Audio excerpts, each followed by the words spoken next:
तो मेरे प्यारे बच्चों, आज का डिस्कशन स्टार्ट करते हैं बान की मून के कोट के साथ। बान की मून कहते हैं women are not just victim of climate change, they are also powerful agent of change. तो देखो मेरे प्यारे बच्चों, यहाँ पे जो बान की मून है यही कहना चाहते हैं। सेल्फ एक्सप्लेनेटरी है कोट, बहुत सिंपल है कि जो वुमेन है वो सिर्फ विक्टिम नहीं है क्लाइमेट चेंज की, वो एक एजेंट भी है जो क्लाइमेट चेंज को होने से रोक सकती है। कैसे रोक सकती है? Why means how a women can stop the effect of climate change. कैसे रोक सकती है? रोकने का जो आंसर है वो आपको इस एडिटोरियल डिस्कशन में मिलेगा और इसको हम डिस्कस करेंगे। बहुत ही इंपॉर्टेंट एडिटोरियल है। यहाँ पे आपको इंटरलिंक देखने को मिलेगा दो टॉपिक्स का, एक हमारा वुमेन एम्पावरमेंट हो गया, एक हमारा क्लाइमेट चेंज हो गया। तो डेफिनेटली ये जो टॉपिक है हमारे CAPF एग्जाम के प्रोस्पेक्टिव से इंपॉर्टेंट है। तो डिस्कशन स्टार्ट करते हैं अपने उद्देश्य के साथ। क्या उद्देश्य है हमारा प्यारे बच्चों? अपने नॉलेज पूल को बढ़ाना। ठीक है, सिंपल चीज़ है। अपने नॉलेज पूल को कैसे बढ़ाएंगे? नई नई डायमेंशन को डिस्कस करके। चलो डिस्कशन स्टार्ट करते हैं। देखो एडिटोरियल के अंदर बता रखा है कि जो दीनाकरण एक विलेज है छत्तीसगढ़ के अंदर, वहाँ पे जो वहाँ की गर्ल्स हैं स्पेशली वो स्कूल को छोड़ रही हैं। स्कूल को छोड़ने का रीज़न क्या है? स्कूल को छोड़ने का रीज़न गरीबी नहीं है, स्कूल को छोड़ने का रीज़न जो है पॉवर्टी नहीं है, इकोनॉमिक जो हार्डशिप होती है वो नहीं है। यहाँ पे रीज़न है कौन सा? यहाँ पे रीज़न है दूसरा, क्लाइमेट चेंज। कैसे क्लाइमेट चेंज रीज़न है? क्लाइमेट चेंज की वजह से माइग्रेशन और हार्डशिप जो फेस करनी पड़ती है स्पेशली वुमेन को, स्पेशली गर्ल्स को, उसकी वजह से जो है गर्ल्स का ड्रॉप आउट रेट बढ़ रहा है छत्तीसगढ़ के अंदर। ये यहाँ एडिटोरियल में बता रखा है। और आपको पता भी है कि जो वुमेन्स हैं स्पेशली रूरल एरिया की अगर बात करें तो उनके पास बहुत ही कम रिसोर्सेज होते हैं और वही सबसे ज़्यादा जो ब्रंट है, बियर ऑफ द ब्रंट जिसे कहेंगे, हीट जो फेस करती है क्लाइमेट चेंज की, हमारी वुमेन्स करती है। कैसे करती है? एग्जाम्पल के थ्रू ज़्यादा से अच्छे से समझ आएगा। ऑल्थो यहाँ पे भी बता रखा है, चलो यहीं से अपना डिस्कशन करते हैं। कैसे? देखो क्लाइमेट चेंज की वजह से जो वुमेन्स की जो प्रॉब्लम है वो धीरे धीरे बढ़ रही है। कैसे? हीट बढ़ रही है, एक्सट्रीम हीट की वजह से उनका जो डेली वर्क है और उनके जो हेल्थ है वो इफेक्ट हो रहा है। कैसे? लेट से अगर आप एज्यूम करके देखें, यहाँ मैं शहरों की बात नहीं कर रहा, यहाँ मैं गाँव की बात कर रहा हूँ, विलेजेस की बात कर रहा हूँ। स्पेशली जिस एरिया में ड्रॉट आता है तो वहाँ जो वुमेन है वो कहीं ना कहीं जो पानी है वो भर के लाती है, वाटर फैच करती है दूर एरिया से। और हमने जब टैप वाटर का पढ़ा था, आपको याद होगा 2-3 दिन पहले हमने जो है जल जीवन मिशन से रिलेटेड एक एडिटोरियल डिस्कस करा था। तो वहाँ पे ये भी डिस्कस करा था कि जब हमारा जो जल जीवन मिशन है उसने रूरल एरिया के अंदर टैप मतलब नलके से पानी आने लगा, तो उसकी वजह से वुमेन का जो है बहुत ज़्यादा टाइम सेव होने लगा। तो उस टाइम सेविंग की वजह से क्या हुआ? उनका जो इकोनॉमिक स्टैंडर्ड है वो बढ़ने लगा। ठीक है, प्लस जो एनवायरनमेंट है वो भी सुधरने लगा। तो हमने देखा था हेल्थ, सैनिटेशन, एनवायरनमेंट और इकोनॉमी कैसे इंटरलिंक है। उस एडिटोरियल में थोड़ा सा याद होगा तो समझ आ गया होगा मैं किसकी बात कर रहा हूँ। लेकिन क्लाइमेट चेंज की वजह से ये जो गवर्नमेंट के एफर्ट हैं फिर से रिवर्स हो रहे हैं। ये यहाँ पे दिखाई दे रहा है, हेल्थ और डेली वर्क जो है वुमेन्स का बढ़ रहा है। जहाँ जिस एरिया में ड्रॉट देखने को मिलती है उस एरिया में वुमेन्स को फूड शॉर्टेज की जो प्रॉब्लम है वो फेस करने को मिलती है। फूड शॉर्टेज की वजह से माल न्यूट्रिशन हो गया, एनीमिया हो गया, ऐसी चीज़ें जो है वो बढ़ रही हैं। उसके बाद नेक्स्ट है, इन सब चीज़ों की वजह से पुअर सैनिटेशन होता है, रिसोर्सेज नहीं होते। तो जो वुमेन्स के साथ जो एक स्पेशल प्रॉब्लम है मेंस्ट्रुअल की, उससे रिलेटेड जो है हेल्थ इशू आते हैं। प्लस फोर्स माइग्रेशन होता है क्योंकि क्रॉप फेलियर हो जाता है या नेचुरल कोई डिजास्टर आ जाता है जैसे केरला के अंदर आया था, तो इनकी वजह से माइग्रेशन भी करना पड़ता है। तो इसमें जो सबसे ज़्यादा जो हीट फेस करनी पड़ती है वो किसको फेस करनी पड़ती है? वुमेन्स को। यही यहाँ पे बताया था कि वुमेन्स को स्कूल छोड़ने को मजबूर होना पड़ रहा है। किसकी वजह से? माइग्रेशन की वजह से। और माइग्रेशन क्यों कर रहे हैं? क्लाइमेट चेंज की वजह से। अब क्लाइमेट स्ट्रेस की वजह से क्या होता है? उनका जो अनपेड वर्क होता है, आपको पता है ना, डोमेस्टिक वर्क अनपेड वर्क होता है और ये पानी भर के लाना भी काइंड ऑफ एक डोमेस्टिक वर्क है। तो ये कहीं ना कहीं वुमेन्स को ज़्यादा करना पड़ रहा है। किसकी वजह से? क्लाइमेट चेंज की वजह से। ये यहाँ पे बता रखा है। और ये भी बता रखा है, इस डेटा को बच्चों आप नोट कर लेना, कि हर 1 डिग्री राइज होने की वजह से, 1 डिग्री टेम्परेचर बढ़ता है तो उसकी वजह से क्या हो रहा है कि वुमेन को 8% मोर जो है फिजिकल वर्क करना पड़ रहा है। और सिर्फ फिजिकल वर्क नहीं, वुमेन को सेक्सुअल वायलेंस भी फेस करना पड़ रहा है 7.3% ज़्यादा अपने इंटीमेट पार्टनर से। तो देखो वुमेन्स यहाँ पे जो है, आपको पता ही है, जो वल्नरेबल ग्रुप होता है सबसे ज़्यादा जो है उसके साथ उत्पीड़न होता है। और यहाँ पे क्लाइमेट चेंज की वजह से किसके साथ हो रहा है? वुमेन्स के साथ। यही स्टार्टिंग से अब तक हमें समझ आया। वुमेन्स स्कूल छोड़ रही है और परसेंटेज के हिसाब से वुमेन्स को ज़्यादा एफर्ट करना पड़ रहा है, ज़्यादा सेक्सुअल वायलेंस फेस कर रही है। सिंपल किस चीज़ की वजह से? क्लाइमेट चेंज की वजह से। ये यहाँ पे एडिटोरियल बताता है। और ये चीज़ हमें भी पता है, क्योंकि देखो हमने जब टैप वाटर का डिस्कस करा था, तो जो टैप वाटर है राजस्थान जैसे एरिया में या फिर हरियाणा जैसे एरिया में जहाँ से नलके से पानी नहीं आता, वहाँ पे ये प्रॉब्लम थी, तो गवर्नमेंट ने सॉल्व करी तो इकोनॉमी हमारी बढ़ी। अब देखो, अब इसका जब रिवर्स होगा तो इकोनॉमी भी घटेगी, हेल्थ भी घटेगी और एनवायरनमेंट भी घटेगा। तो ये रिवर्स जो है वो यहाँ पे बता रखा है। गवर्नमेंट के अगर प्रयास देखें, देखो गवर्नमेंट भी एफर्ट करती है, ऐसा नहीं है गवर्नमेंट एफर्ट नहीं करती, लेकिन कहीं ना कहीं गैप रह जाता है। उसी गैप को यहाँ पे बताया गया है। देखो बीजिंग डिक्लेरेशन है, 30 साल पहले ये बीजिंग डिक्लेरेशन आई थी। प्लान किया गया था कि जो जेंडर इक्वालिटी है वर्ल्ड ग्लोबल लेवल पे उसको इम्प्रूव करेंगे। इसको अडेयर करने के लिए हमारी जो गवर्नमेंट है उसने लॉज भी पास करे। जैसे हमारे यहाँ पे डोमेस्टिक वायलेंस एक एक्ट है वो पास हुआ था, पोश एक्ट है जो हम prevention of sexual harassment at work place, वो पास हुआ था। लेकिन हमारे एक्ट के साथ जो हमारी थ्रू आउट द इंडिया एक कॉमन प्रॉब्लम रहती है, क्या? Weak implementation. कल भी हमने डिस्कस करा था, वही प्रॉब्लम हमें यहाँ पे भी देखने को मिली। तो इंडिया ने अभी जो 2024 के अंदर बीजिंग 30+30 रिपोर्ट जो भेजी है, इसके अंदर क्लाइमेट चेंज से रिलेटेड बातों को डिस्कस करा है, लेकिन इसका जो इफेक्ट वनरेबल पीपल पे हो रहा है, हमारी वुमेन्स के ऊपर हो रहा है, हमारे पुअर के ऊपर हो रहा है, हमारे फार्मर्स के ऊपर हो रहा है, इसके बारे में कुछ भी मेंशन नहीं करा। बस अपनी बढ़ाई चढ़ाई ग्रीन एनर्जी के ऊपर फोकस कर रहे हैं, ट्रांसपोर्टेशन लेके आ रहे हैं, एफिशिएंसी बढ़ा रहे हैं, ये सारी चीज़ के ऊपर मोस्टली फोकस था इस बीजिंग+30 रिपोर्ट के अंदर। ये यहाँ पे बता रखा है। तो देखो यहाँ पे एक चीज़ दिख रही है क्लियर क्या कि गवर्नमेंट का जो एफर्ट है स्पेसिफिकली अगर वनरेबल पीपल को देखें, वुमेन हो गई, फार्मर्स हो गए, इनके ऊपर नहीं है, क्योंकि क्लाइमेट चेंज का जो इफेक्ट है, बर्नट है या जो हीट है क्लाइमेट चेंज की, सबसे ज़्यादा इन 3 लोगों को ही देखने को मिलेगी। एग्जाम्पल अगर देखें, और मैं पहले भी आपको समझा चुका हूँ एग्जाम्पल के थ्रू, एग्जाम्पल अगर देखें तो देखो जब हीट वेव आती है, ठीक है, जब हीट वेव आती है, होमवर्क नहीं लगे, ये हीट वेव है, ठीक है, जब दिल्ली के अंदर या फिर हमारी इंडिया के अंदर जब हीट वेव आती है तो आपको पता है सबसे ज़्यादा इसका जो इफेक्ट है किसको होता है? जो पुअर होते हैं, जो रोड साइड जो लोग रहते हैं, जो स्विगी वाले होते हैं, गिग वर्कर्स होते हैं, क्योंकि वो धूप में जो है उनको जाना पड़ता है और उसी की वजह से उनकी प्रोडक्टिविटी भी डिक्लाइन होती है। इसको भी हमने एक एडिटोरियल में डिस्कस करा था। लेकिन आप मेरे को एक चीज़ बताइए, क्या इनका जो कॉन्ट्रीब्यूशन है वो क्लाइमेट चेंज में कितना ज़्यादा है कंपैरेटिवली? जो मर्सिडीज़ में जा रहा है या फिर जो बड़े बड़े इंडस्ट्रियलिस्ट हैं उनके कंपैरेटिवली इनका कंट्रीब्यूशन कितना है? इन्होंने ना के बराबर कंट्रीब्यूट करा है। मेनली कंट्रीब्यूटर ये हैं जो रिच लोग हैं, लेकिन क्लाइमेट चेंज का जो कॉन्सिक्वेंसेज है वो अनइवन है, पुअर को ज़्यादा फेस करने पड़ते हैं जबकि उसका कंट्रीब्यूशन कम है, और जो रिच हैं उनको कम फेस करने पड़ते हैं। सिमिलरली, ये तो लोकल लेवल की बात हो गई, सिमिलरली ग्लोबल लेवल पे भी ऐसे ही होता है।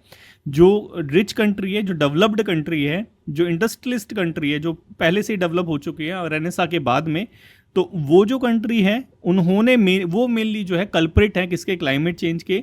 लेकिन अब इसका जो बर्डन है वो अनइवन हमारी डेवलपिंग कंट्रीज़ को या फिर लीस्ट डेवलप्ड कंट्रीज़ को भी उतना ही भरना पड़ता है जितना डेवलप्ड कंट्री को, लेकिन कॉन्सिक्वेंसेज डेवलपिंग कंट्रीज़ में ज़्यादा है, जैसे इंडोनेशियन आइलैंड घूम रहा है, ठीक है। तो ये सारी चीज़ें भी आपको पता होनी चाहिए। तो यही चीज़ यहाँ पे भी दिख रही है कि भाई जो हमारी गवर्नमेंट है उसका ध्यान जो है इन लोगों के ऊपर नहीं है, ये सारी चीज़ अपनी बढ़ाई करने में लगे हुए हैं। ये चीज़ यहाँ पे दिखाई दे रही है। अब वुमेन के साथ क्या इशू होता है, क्योंकि हम तो क्लाइमेट चेंज और वुमेन डिस्कस कर रहे थे। क्लाइमेट चेंज तो हमने देख लिया। देखो जो हमारी वुमेन है, 50% जो प्रेग्नेंट वुमेन है वो एनीमिया की प्रॉब्लम जो है वो फेस करती है। और इसका रीज़न क्या है? इसका रीज़न है हमारी फूड्स इनसिक्योरिटी। और ये जो फूड इनसिक्योरिटी है, क्लाइमेट चेंज जैसे जैसे बढ़ेगा ये और वैसे वैसे बढ़ने लगेगी, और इसके बढ़ते बढ़ते बढ़ते जो हमारा ये जो रेशियो है ये भी बढ़ने लगेगा एनीमिया का। तो देखो डायरेक्टली आपको जो है रिलेशन दिखाई दे रहा है क्लाइमेट चेंज का और वुमेन जो एनीमिया की प्रॉब्लम फेस करती है वो। प्लस यहाँ पे एक चीज़ और पर बता रखी है कि फूड इनसिक्योरिटी की वजह से 1.6 टाइम जो है मोर लाइकली सफ़र करती है एनीमिया से वुमेन। सेम चीज़ वही जो अभी डिस्कस करी। प्लस इसकी वजह से जो है इनकम लेवल जो है रिड्यूस हो रहा है। कैसे इनकम लेवल रिड्यूस हो रहा है? हमने देखा ना कि वुमेन्स तो पानी भरने में लगी है। टैप वाटर वाला जो एडिटोरियल है वो ध्यान में रखो एक बार, ठीक है। तो वहाँ पे हमने देखा था कि टैप वाटर आ रहा था तो वुमेन के पास टाइम बचाता तो वो क्या कर रही थी, उस टाइम को प्रोडक्टिविटी उस पर लगा रही थी, प्रोडक्टिव टास्क कर रही थी, उसकी वजह से उनकी इनकम बढ़ रही थी। अब इसका यहाँ पे उल्टा हो रहा है। नॉन फार्म सेक्टर के अंदर जो वुमेन्स हैं उनकी इनकम रिड्यूस हो रही है। यहाँ पे और बता रहे हैं कि ऑन एन एवरेज इंडिया के अंदर जो है जो हमारी वुमेन्स हैं वो 8 घंटे जो है वो काम करती है और अनपेड वर्क करती है। उसमें से 8 घंटे में से 71% जो वर्क होता है वो अनपेड वर्क होता है, जैसे घर गृहस्थी का काम जो हो गया, कुकिंग वगैरह करना हो गया, जिसके लिए कोई पे नहीं मिलती उनको। और ये जो अनपेड वर्क है, जैसे जैसे क्लाइमेट चेंज बढ़ेगा वैसे वैसे इसका जो आवर है वो बढ़ता रहेगा। 2050 तक जो वुमेन है वो 8.3 आवर पर डे जो है अनपेड वर्क कर रही होंगी। तो देखो ये एक वुमेन है, और इंडिया के अंदर जितनी वुमेन है इसे इंटू कर लो, तो इतना जो प्रोडक्टिव हमारे आवर्स हैं वो कहीं ना कहीं वेस्ट हो रहे हैं। किसकी वजह से? क्लाइमेट चेंज की वजह से। ये साफ साफ यहाँ पे दिखाई दे रहा है। तो देखो इसका जो कॉन्सिक्वेंसेज है वो इकोनॉमी पे तो देखने को मिलेगा ही मिलेगा, बिल्कुल मिलेगा, क्योंकि यहाँ पे जो है ये सारे आवर्स कहाँ जा रहे हैं? वेस्ट हो रहे हैं। प्लस इसके साथ नेक्स्ट यहाँ पे बता रखा है, ये तो देख लिया हमने कैसे वुमेन्स को इफेक्ट कर रही है, हेल्थ वाइज भी देख लिया, इकोनॉमिक वाइज भी देख लिया, लेकिन कैसे ये हमने याद है ना बान की मून जी ने क्या बोला था कि women are not just the victim of climate change. ये तो विक्टिम हमने देख लिया, they are the champions, they are the like they are the changer of climate change. ये था ना यहाँ पे हमने डिस्कस करा था, they are the powerful agent of climate change. तो भाई कैसे वो एजेंट है, अब उसको यहाँ पे डिस्कस करते हैं, how womens are the champions of climate change. तो देखो क्लाइमेट चेंज का जो सॉल्यूशन है वो सॉल्यूशन भी वुमेन्स है, ठीक है। हमने अभी तक देखा कि जो हमारी वुमेन्स है वो क्लाइमेट चेंज की प्रॉब्लम को फेस कर रही हैं, but how they will solve the problem of climate change, भी कैसे सॉल्व करेंगी वो थोड़ा सा देख लेते हैं। देखो वुमेन्स जो है उनको ट्रेडिशनल नॉलेज है, स्पेशली अगर ट्राइबल वुमेन्स की बात करें तो हमारा जो ऑर्गेनिक फार्मिंग हो गई या लोकल सीड्स हो गया, उस लेवल पे वुमेन जो है क्लाइमेट चेंज को रिड्यूस करने में मदद कर सकती है। कैसे? देखो हमें पता है कि हम फर्टिलाइजर्स वगैरह यूज़ करते हैं जिसकी वजह से नाइट्रोजन वगैरह निकलता है, और ये सारी चीज़ जो है वाटर को भी कंटेमिनेट करती है प्लस एनवायरनमेंट को भी कंटेमिनेट करती है, ठीक है। तो ग्रीन हाउस गैस भी है यहाँ पे। तो ये सारी चीज़ क्या है कि हमारे जो फार्मिंग है उसको अगर ऑर्गेनिक फार्मिंग में कन्वर्ट कर दें तो क्लाइमेट चेंज को हम कहीं ना कहीं किसी हद तक रोक सकते हैं, और वुमेन्स कर सकती है। प्लस सेल्फ हेल्प ग्रुप हो गया। देखो रूरल एरियाज़ के अंदर जो वुमेन्स है उनकी आवाज़ को बोल्ड करने के लिए जो हमारी फर्स्ट रिस्पॉन्डर है वो कौन? सेल्फ हेल्प ग्रुप है। तो वो रिसोर्सेज जो है लोकल लेवल पे, कम्युनिटी लेवल पे, उसको भी मैनेज कर सकती है, जो कि कहीं ना कहीं क्लाइमेट चेंज को रिड्यूस करने में मदद करेगा, फूड सिक्योरिटी को एनहेंस करने में मदद करेगा, प्लस फर्स्ट रिस्पॉन्डर भी वुमेन एम्पावरमेंट करने में यहाँ पे मदद कर सकती है ड्यूरिंग डिजास्टर। तो देखो यहाँ पे जो हमारी वुमेन्स है यहाँ पे आपको वो की चेंजर्स दिखाई दे रहे होंगे, ठीक है। उसके बाद नेक्स्ट यहाँ पे बता रखा है कि जो ट्राइबल वुमेन्स है और जो रूरल वुमेन्स है उनकी प्रायोरिटीज़ क्या रहती है?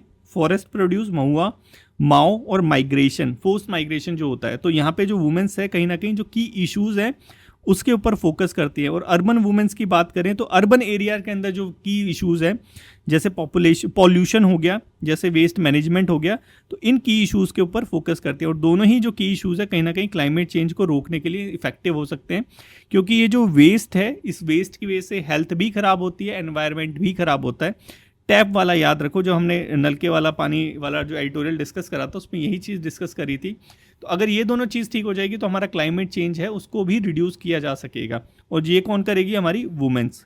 तो इसीलिए यहाँ पे बताया था कि की चेंजर है हमारी वुमेन। करने की क्या ज़रूरत है?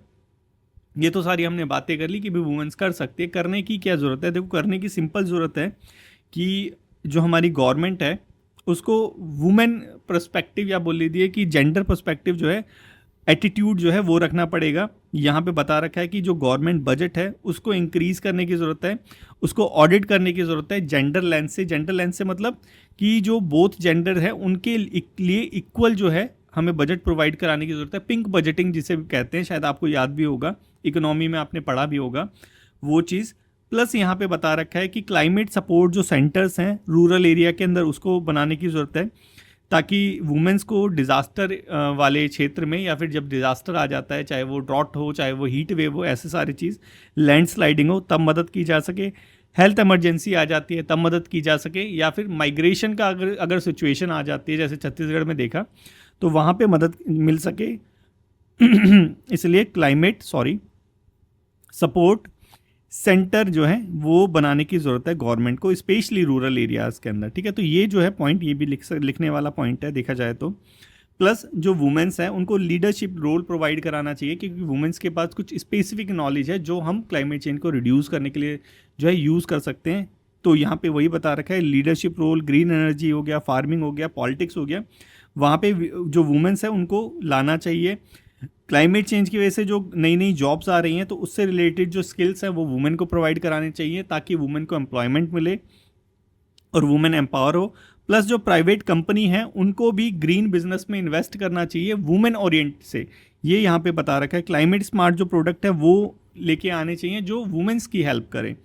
तो कहीं ना कहीं देखा जाए तो यहाँ पे पब्लिक हो गया प्राइवेट हो गया दोनों को ही मिलके कुछ ऐसा करना चाहिए कि जो क्लाइमेट चेंज हो रहा है उसको रिड्यूस करने के लिए वुमेन्स की कैसे हेल्प करें उससे रिलेटेड जो है इनिशिएटिव लाने की ज़रूरत है। ये एक चीज़ हमें समझ आ रही है। तो यही बता रखा है यहाँ पे कि पार्टनरशिप की ज़रूरत है। गवर्नमेंट हो गई, हमारी एनजीओ हो गई, रिसर्च इंस्टीट्यूट हो गए, प्राइवेट सेक्टर हो गए, लोकल कम्युनिटीज़ हो गई, मतलब सब लोगों को जो है मिल के आगे आना पड़ेगा। तभी जो है ये प्रॉब्लम हमारी दूर होगी और इसमें वुमेन्स को जो है लीडरशिप का रोल प्रोवाइड कराने की ज़रूरत है। तो यही सारी चीज़ बोल रखी है। आई होप आपको समझ आ गया होगा कि वुमेन्स जो है कैसे विक्टिम है और कैसे चेंजर है हमारी क्लाइमेट चेंज के लिए। अगर आ गया हो समझ तो पेपर 2 का ये टॉपिक है, इसको लिखने का मेरे प्यारे बच्चों ट्राई करो और ट्राई करोगे तो अच्छे से समझ आएगा। और चिंता मत करो, जब अभी 1-2 महीने बाद हम क्या करेंगे कि जितना भी हमारा अब तक का हमने जो डेली डिस्पैच बनाया है, डेली डिस्पैच पीडीएफ की बात कर रहा हूँ क्योंकि डिस्कशन तो अभी शायद 3-4 महीने से ही चालू करा है हमने। तो जब से हमने जो ये पीडीएफ चालू करा है डेली डिस्पैच का, तब से लेके अब तक जितना भी होगा पूरा जो साल का होगा ऑलमोस्ट, वो सारा जो है हम टॉपिक वाइज डिस्कस करेंगे। तो काफ़ी हद तक जो है आपकी हेल्प होगी, एक तरह से बूस्ट मिलेगा आपको। तो वो सारी चीज़ हम लेके आएंगे ज़रूर यूट्यूब के ऊपर ही। तो चलो पहले तो ये लिखने का ट्राई करो पेपर 2 के लिए, climate change justice not possible without gender justice. तो कैसे पॉसिबल है वो सारी चीज़ के प्रोज कॉन्स प्लस और जो भी आपकी राय वगैरह या जो भी कमेटी वगैरह की रिपोर्ट है वो सारी चीज़ लिखो, ठीक है। पॉइंट वाइज मत लिखा करो, पैराग्राफ वाइज लिखा करो, इतना ध्यान रखो। चलो ठीक है, नेक्स्ट चलते हैं। आईआईपी ये क्या चीज़ है? देखो, इंडेक्स ऑफ इंडस्ट्रियल प्रोडक्शन आज न्यूज़पेपर के अंदर आया था कि भाई ये जो ग्रो नहीं हो रहा, ग्रो हो रहा है 2.9%, लेकिन स्लोएस्ट है 6 मंथ के अंदर। तो चलो ग्रो तो हो रहा है, वैसे भी टैरिफ वॉर चल रहा है हमारे पूरे वर्ल्ड ओवर। तो चलो देखते हैं अब रीज़न क्या बता रखा है। रीज़न बता रखा है बेस इफेक्ट। बेस इफेक्ट भी चलो देख ही लेंगे क्या चीज़ है, क्योंकि कई बच्चों को ये बेस इफेक्ट भी परेशान करता है। देखो बेस इफेक्ट सिंपल सी चीज़ है कि इस महीने 100 था, नेक्स्ट महीने ये जो है 120 हो गया। कितना परसेंट बढ़ गया? इसका बेस है ये, ठीक है, ये बढ़ गया हमारा 20%, ठीक है। नेक्स्ट ईयर अब यही जो है दोबारे 20 बढ़ा, 140 हो गया। लेकिन इस बार ये 20% नहीं बढ़ा, इस बार इसका जो बेस है इसकी वजह से ये 18% बढ़ा है, या फिर जितना भी परसेंट है, लेकिन 20 से कम रहेगा। तो ये क्या देखा जाएगा, तो देखा तो ऐसा जाएगा कि ये ग्रोथ है ना कम हुई है, लेकिन कम होने का रीज़न क्या है? कम होने का रीज़न है हमारा बेस इफेक्ट। चलो ये तो समझ आ गया होगा, सिंपल चीज़ थी एकदम। अब आईआईपी के बारे में देख लेते हैं, क्वेश्चन आते हैं इससे यूपीएससी के अंदर, ठीक है। इंडेक्स ऑफ इंडस्ट्रियल प्रोडक्शन क्या चीज़ है ये? देखो, जितनी भी हमारे यहाँ पे मैन्युफैक्चरिंग एक्टिविटी होती है उसका बेसिकली देखा जाए तो एक तरह से ग्राफ है, एक तरह से उसकी रिपोर्ट है कि भाई क्या चल रहा है हमारी मैन्युफैक्चरिंग के अंदर। तो बस ये याद रखना, मैन्युफैक्चरिंग एक्टिविटी से रिलेटेड ओवरऑल ट्रैक करने के लिए हमारा है। बेस ईयर क्या है इसका? बेस ईयर है हमारा 2011-12। कौन निकालता है इसको? सीएसओ निकालता है। सीएसओ कौन है? हमारा सेंट्रल स्टैटिस्टिकल ऑर्गेनाइजेशन। किसके अंदर आता है? कौन सी मिनिस्ट्री के अंदर आता है? मोस्पी के अंदर आता है, ministry of statistics and programme implementation. Component में कौन कौन आते हैं? 3 चीज़ आती हैं सिंपल कंपोनेंट में, याद रखना। सबसे ज़्यादा वेटेज किसका है? हमारी मैन्युफैक्चरिंग का है, और सबसे कम किसका है? हमारी इलेक्ट्रिसिटी का है, बीच में हमारा माइनिंग आ गया, ठीक है। मैन्युफैक्चरिंग सेक्टर का सबसे ज़्यादा वेटेज है आईआईपी में, ये याद रखने की चीज़ है और याद रखना ही रखना पड़ेगा, ठीक है। करंट जो क्या चल रहा है यहाँ पे? स्लो चल रही है, तीनों चीज़ें स्लो चल रही है, ग्रोथ हो रही है लेकिन स्लो चल रही है। देखो दिख ही रहा है यहाँ पे, स्लो डिप्ट, ठीक है। नेक्स्ट चलते हैं, बास्केट ऑफ प्रोडक्ट्स। इसके अंदर कौन कौन सी चीज़ें आती हैं? 6 कैटेगरी बना रखी हैं, सब कैटेगरीज हैं बेसिकली, 6 सब कैटेगरीज हैं, वो सारी चीज़ें आती हैं। एक बार देख लेना इसको। प्राइमरी गुड्स हो गए, कैपिटल गुड्स हो गए, इंटरमीडिएट गुड्स हो गए, इंफ्रास्ट्रक्चर गुड्स हो गए, कंज्यूमर ड्यूरेबल हो गए, नॉन कंज्यूमर ड्यूरेबल हो गए। तो ये क्या क्या चीज़ होती है इसके अंदर, एक बार इसको अच्छे से अध्ययन कर लेना, एक बार अच्छे से पढ़ लेना, ठीक है। यहाँ से भी क्वेश्चन आता है। उसके बाद जो हमारे आईआईपी के जब आईसीआई भी होता है, आईसीआईसी बैंक नहीं कह रहा मैं, यहाँ पे इंडेक्स ऑफ 8 कोर इंडस्ट्रीज, ठीक है। ये जो इंडेक्स ऑफ 8 कोर इंडस्ट्रीज है, ये हमारे इंडिया के अंदर जो 8 हमारी कोर इंडस्ट्री है उसका जो है वो सक्सेस रेट वगैरह दिखाता है, भाई क्या चल रहा है क्या नहीं चल रहा। तो हमारा जो आईआईपी है उसके अंदर ये इंडस्ट्रीज आती है। टोटल मिला के देखा जाए तो 40% कॉम्प्रोमाइज़ करता है। मतलब क्या कि हमारा जो आईआईपी रिपोर्ट है इसके अंदर जो 40% है वो ये 8 कोर इंडस्ट्रीज़ का जो है वो डेटा रहता है, इतना बता रखा है, ठीक है। इस 8 कोर इंडस्ट्रीज में कौन कौन सी इंडस्ट्रीज आती हैं, देखो नाम यहाँ पे लिख ही रखे हैं, लेकिन हमें याद रखना है कैसे। सबसे ज़्यादा वेटेज किसका है, देख लो किसका है, कोल हो गया, क्रूड ऑयल हो गया, नेचुरल गैस हो गया, यहाँ पे रिफाइनरी ऑयल, फर्टिलाइजर, स्टील का सबसे, इलेक्ट्रिसिटी का सबसे ज़्यादा वेटेज दिखाई दे रहा है 20.81%, कोल का 10%, उसके बाद हमारा स्टील का है, सेकेंड नंबर पर हमारा स्टील का है। ठीक है, ऐसे करके हमें याद रखना पड़ेगा कि किस किस का जो वेटेज है सबसे ज़्यादा है। ठीक है, कोल हो गया 1 2 3 4 5 6 7 8, ठीक है, ऐसे ऐसे करके थोड़ा सा याद रख लें सबसे ज़्यादा वेटेज किसका है, सबसे कम किसका है। नेक्स्ट चलें, ये है हमारा क्वेश्चन नंबर 1, इसको थोड़ा सा जो है कमेंट बॉक्स में कमेंट करो कि भाई क्या आंसर हो सकता है इसका। थोड़ा सा ये दोनों चीज़ याद रखनी है हमें, IIP और हमारे ICI, 8 core industry, index of 8 core index. ठीक है, नेक्स्ट चलें, नेक्स्ट है हमारा गौरव। गौरव क्या है हमारा, कोई ये फ्लाइट एरोप्लेन वगैरह जैसे दिख रहा है नहीं, ये है एक बम। ठीक है, 1000 किलो का बम है ये, और लॉन्ग रेंज ग्लाइडेड है, मतलब जो 100 किलोमीटर दूर तक जाता है। DRDO ने अभी जो है इसका एक्सपेरिमेंट करा है एक हमारे फाइटर जेट से, सुखोई Su-30 Mk1 से, मल्टीपल वारहेड लेके जाएगा, और पिन पॉइंट एक्यूरेसी है। पिन पॉइंट एक्यूरेसी मतलब यहाँ पे मारने के बोलेंगे तो यहीं पे मारेगा, इसे कहते हैं पिन पॉइंट एक्यूरेसी। इस वर्ड को याद रखना। ठीक है, 100 किलोमीटर अप्रोक्स तक इसने अभी डेमोस्ट्रेट करा है हमारे DRDO के गौरव ने। गर्व है, पता नहीं गौरव है, गौरव ही लिखा हुआ है वैसे तो। ठीक है, ये हो गया क्वेश्चन नंबर 2, इसको भी कमेंट बॉक्स में कमेंट करो। आज न्यूज़पेपर में ज़्यादा न्यूज़ नहीं आई थी, वही सारी रिपीट हो रही थी, तो उसी रिपीट न्यूज़ को वापस रिपीट करने का कोई मतलब नहीं होता, कुछ नया निकले तो भाई लेके आएँ। ये देखो गोस्ट बेनिफिशरीज़ के बारे में बता रखा था। देखो कभी कभी जो है हमें जब ऐसे राइटिंग करते हैं या आर्गूमेंट राइटिंग करते हैं तो हमें बताना पड़ता है कि भाई कहाँ पे क्या चीज़ हो रही है। जब एग्जाम्पल देते हैं तब उस आपके एस्से के अंदर जो है जान आती है, एक तरह से सोल कह लीजिए इसको, एग्जाम्पल सोल होते हैं। ठीक है, तो गोस्ट बेनिफिशरीज़ वर्ड तो बहुत लिख देते हैं, जब एग्जाम्पल के लिए बोलते हैं तो एग्जाम्पल वो ध्यान में नहीं आता। तो देखो ये गोस्ट बेनिफिशरीज़ का जब भी बोलते हैं ना हमारे कि डायरेक्ट बेनिफिट ट्रांसफ़र या फिर ये भी जो भी गवर्नमेंट की स्कीम्स हैं उनका जब एक कॉन्सिक्वेंसेस बताते हैं या फिर उनका जब नेगेटिव पॉइंट बताते हैं तो बोलते हैं गोस्ट बेनिफिशरीज, कि जो जितनी भी स्कीम्स है उसके अंदर गोस्ट बेनिफिशरीज ज़्यादा रहते हैं। मतलब क्या गोस्ट बेनिफिशरीज जैसा, जैसे कि मैं BPL कार्ड बनवा लूँ, ठीक है, बिलो पॉवर्टी लाइन का मैं कार्ड बनवा लूँ, और जो है आपको यहाँ पे यूट्यूब पे पढ़ा रहा हूँ माइक वाइक लेके, और बिलो पॉवर्टी लाइन का मैं कार्ड बनवा रखा है, तो मैं कौन हुआ, गोस्ट बेनिफिशरी। भाई धोखा कर रहे हो तुम गवर्नमेंट के साथ, ये हुआ गोस्ट बेनिफिशरीज। ठीक है, कि तुम पे पैसे हैं लेकिन फिर भी तुम बोल रहे हो क्या कि तुम BPL कैटेगरी में आते हो, उसे कहते हैं गोस्ट बेनिफिशरीज। ठीक है, तो कभी कभी ऐसे राइटिंग के अंदर हमें बताना पड़ता है या फिर आर्ग्यूमेंट राइटिंग में हमें एग्जाम्पल साइट करना पड़ता है कि भाई कैसे गोस्ट बेनिफिशरीज कहाँ पे जो है पकड़े गए हैं। तो ये पकड़े गए हैं यहाँ पे, कहाँ पे, हरियाणा के अंदर 6.84 लाख है, लाख एक दो लोग नहीं पकड़े गए, 6.84 लाख जो फैमिलीज़ हैं हरियाणा के अंदर, वो जो है वहाँ की जो स्कीम्स वगैरह थी उनके लिए थी नहीं, फिर भी जो है BPL और AAY बेनिफिट ले रही थी। तो अब जो है इलीगल इन पे कार्रवाई होगी, लीगल कार्रवाई होगी। तो थोड़ा सा अच्छा ही करा है गवर्नमेंट ने, ये दिखा है ना, giving false information to avail BPL और ये वाले बेनिफिट्स, तो ये है गोस्ट बेनिफिशरीज। तो यहाँ पे इस एग्जांपल को जो है थोड़ा सा या तो दिमाग में रख लेना, नहीं तो अपने नोट्स में रख लेना, ताकि कभी भी इंटरव्यू वगैरह में भी अगर तुम कुछ वर्ड बोल देते हो तो वहाँ पे भी जो है आपसे एग्जांपल पूछा जाता है। ठीक है, तो वो भी चीज़ हमें याद रखने वाली है। नेक्स्ट चलें, चलो अब कल का है हमारा ये MCQ, चलो इसको थोड़ा सा देख लेते हैं। ईडन रैपर, वही बर्गर वाला जो टिश्यू पेपर था वही सी बात हो रही है यहाँ पे, ईडन रैपर बोल रखा है। ठीक है, किसने डेवलप करा था, एग्रीकल्चर यूनिवर्सिटी थी डेफिनेटली, विलायानी, ये तो याद नहीं, लेकिन एग्रीकल्चर यूनिवर्सिटी थी तो यही होगा, मोस्टली ऐसे ही रहता है, कोई इसमें यूनिवर्सिटी के नाम में कोई गड़बड़ नहीं करते जनरली, वो भी उनको भी पता है भाई ये सारी चीज़ें याद रखने वाली तो है नहीं। मेनली देखो एक चीज़ समझो, आप एक चीज़ समझो कि वो गड़बड़ कहाँ करते हैं, वो गड़बड़ करते हैं की पॉइंट्स में। की पॉइंट्स देखो, आप एक बार सोचो ना कि आप जा रहे हो कहीं, ठीक है, मिशन पे जा रहे हो, CRPF में भर्ती हो गए और वहाँ पे जा रहे हो आप मिशन पे, तो आपको हथियार के बारे में पता होना चाहिए एकदम। अब आपकी कितनी पॉकेट है कितनी नहीं है इसके बारे में नहीं पता, वो फालतू की न्यू, वो फालतू की इन्फॉर्मेशन है।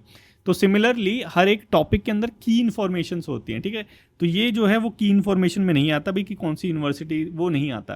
तो मेनली इस चीज़ को वो गलत नहीं करते, वो गलत करेंगे ये, the wrapper is made using cellulose production, bacteria और एसेंशियल ऑयल। देखो ये दोनों चीज़ मिलके ही बना था, इस चीज़ को वो गलत कर सकते थे लेकिन इसको नहीं गलत करा, तो पहला और दूसरा सही है हमारा। ठीक है, तो ये गलत हो गया, ये गलत हो गया। तीसरा देखो, Eden wrapper is non biodegradable, देखो बायोडिग्रेडेबल नॉन बायोडिग्रेडेबल कैसे हो सकता है, वो तो बायोडिग्रेडेबल था, है ना। हमने यही तो देखा था कि वो जो था कि आप खाओगे तो भी प्रॉब्लम नहीं होगी, आप फेंक दोगे तो भी वो जो डिग्रेड हो जाएगा, तो नॉन बायोडिग्रेडेबल कैसे हो सकता है। ये तीसरी स्टेटमेंट गलत हो गई, तो तीसरी गलत हो गई, तो हमारा आंसर ए आंसर हमारा सही हो गया। ठीक है, ये हो गया पहला। नेक्स्ट चलते हैं, पोषण स्कीम के बारे में हमने देखा था, समझ आ गया ना आपको कैसे करना है। देखो हमें की इन्फॉर्मेशन को देखना पड़ेगा, हमारी की इन्फॉर्मेशन गलत तो नहीं है। ये दोनों पॉइंट की इन्फॉर्मेशन थी यहाँ पे, ये चौथा भी की इन्फॉर्मेशन है, पहला की इन्फॉर्मेशन में नहीं आता। तो जब जो कोई नॉर्मल इन्फॉर्मेशन होती है वो मोरलेस सही ही होती है, एक्सेप्शन हो सकता है लेकिन मोरलेस सही ही होती है, इसको थोड़ा सा याद रखना। पीएम पोषण स्कीम के बारे में देखें। ये जो स्कीम है, कवर चिल्ड्रंस फ्रॉम बाल वाटिका, बिल्कुल हमने देखा था बाल वाटिका को कवर रखा था, और अपर प्राइमरी क्लास 8 तक। ठीक है, 8 तक कवर थे, गवर्नमेंट और नॉन गवर्नमेंट वाले, मतलब गवर्नमेंट एडिड। ठीक है, पहला तो सही है। The scheme is implemented by ministry of women and child development. अब ये बताओ सही है या नहीं है। देखो एक चीज़ देखो, कहाँ पे बांट रहे थे, कहाँ खाना कहाँ बांट रहे थे, वुमेन बांट रही थी, चाइल्ड बांट रहा था। ये खाना बट रहा था कहाँ पे, स्कूल्स में। स्कूल्स में होगा तो किसके अंदर आना चाहिए, मिनिस्ट्री ऑफ एजुकेशन के अंदर आना चाहिए। ठीक है, ना तो यहाँ पे वुमेन एम्पावरमेंट हो रही है, ना तो चाइल्ड को एम्पावर कर रहे हैं, वहाँ पे बस वो जो है मिड डे मील पोषण अभियान वो चीज़ कर रहे हैं, और ये स्कूल के अंदर आता है, तो स्कूल के अंदर ही तो दिया जाता है, बाहर रोड पे थोड़ी ना बांट रहे थे। तो ये क्या हो गया, हमारा मिनिस्ट्री ऑफ एजुकेशन के अंदर आता है, ना कि इसके अंदर आता है। ठीक है, तो हमारा ए यहाँ पे आंसर हो गया। थोड़ा सा तो दिमाग लगाना पड़ेगा, क्योंकि ये मिनिस्ट्री ऑफ वुमेन ये क्यों स्कूल में जाके खाना बांटेंगी, ये क्यों जो है वो करेंगी, तो यहाँ पे मिनिस्ट्री ऑफ एजुकेशन होना चाहिए। ठीक है, तो आई होप मेरे प्यारे बच्चों यही था आज के लेडीज़ पे डिस्कशन में। आई होप आपको अच्छे से समझ आ गया होगा। आज हनुमान जयंती है, भंडारा वंडारा खाओ और प्रभु के गुण गाओ और अच्छे से पढ़ाई करो। ठीक है, हनुमान जी बन जाओ एकदम। Okay, take care everyone, good bye.